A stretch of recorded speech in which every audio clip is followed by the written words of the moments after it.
go back to Aaron Ramsdale.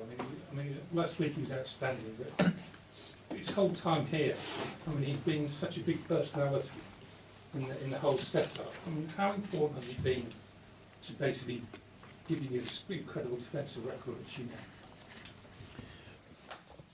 He's been really, really good, and probably against the odds, because when you look his past and where he was coming after, got relegated twice, it was difficult to imagine it, but we saw that he had that character, that charisma, and that personality to play for our club, and he had the potential, the qualities to fit in our way of playing, and I think when you see the development that he had in the last 2 seasons, I think it's exceptional.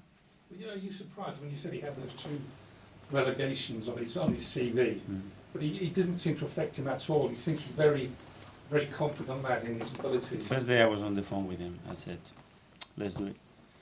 Let's do it, because you have that feeling, you sense it, when someone is, it's mentally and any question that you ask him to see how he's going to answer it, he's ready for it. You know, he's seeing ahead. He knows what is coming. He knows what he wants, and he feels capable of doing it. He has no fear. He was just looking ahead of the challenge ahead of him, and that's what he won.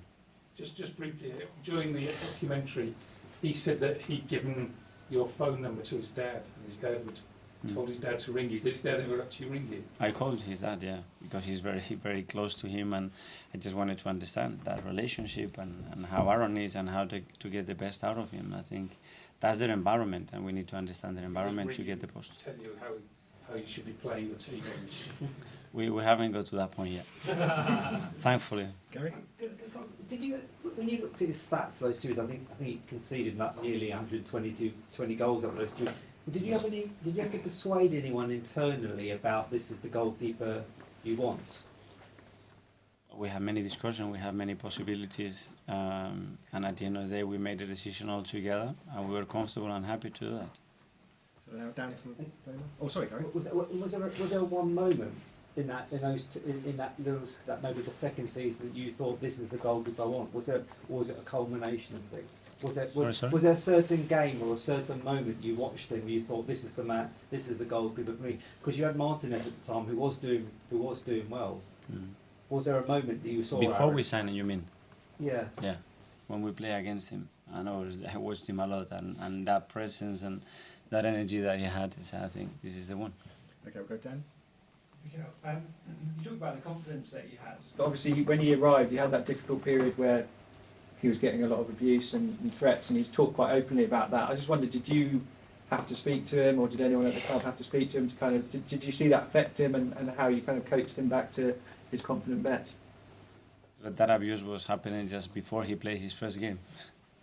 So you haven't even played and you're getting that abuse, so you need to separate that, understand where that is coming from, and now start to do your job, and then you're going to be judged for what you've done on the pitch, and that's a different kind of judgment than the previous one. And yeah, it was tough, and he needed some support, and we had to protect him, but he was ready to handle that. He knew that was going to happen. We discussed that before. You know, you are coming from this situation, you're going to Arsenal, and you're going to have a lot of question marks over your head, and you have to do that. If not, obviously, you go and you pay £85 million for a goalkeeper that has won anything. You don't have those questions. That's a different story. We were in that position. So what kind of stuff could you do to protect him? Sorry? What kind of things could you do to protect him? First of all, talk about it. And this is coming, and don't react. Be proactive and discuss it and expect it and get away from it. Don't read it. That's not going to help him. Okay, last couple for tonight. Nick? Is that an important factor when you're signing a player for Arsenal now? Because obviously there's so much noise around players on social media and everything, often abuse, like we said. They're going to hear some of it or get abused. When you're signing a player, do you always look at how they're likely to react to that and whether they can handle it? The individual or the perception outside? The individual, whether they can handle it.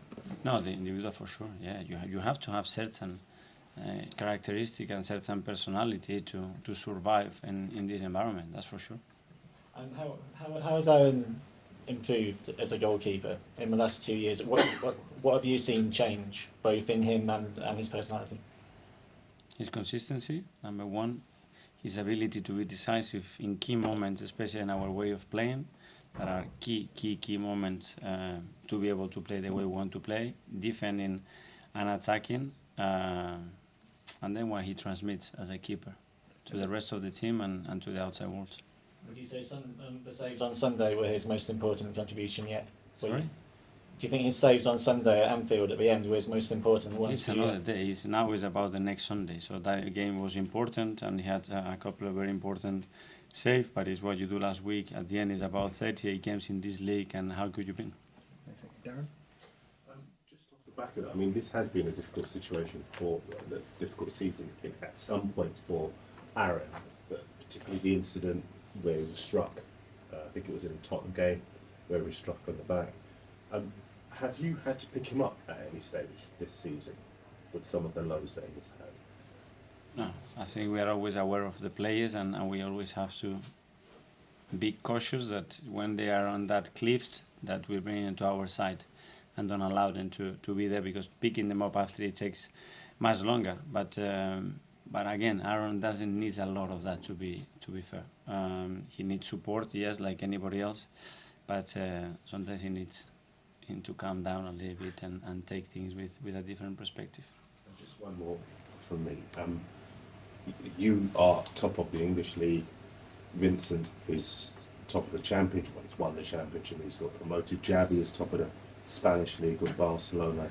Are you the unlucky one to be in the same league as the guy who managed all three of you? I wouldn't be here if it wasn't for him. So first of all, I am very, very grateful. Are there basic principles that all of you do see, do you feel, all of you are taken into your coaching careers? Love the game. Love the game and work a lot, believe me. And after that is many other things.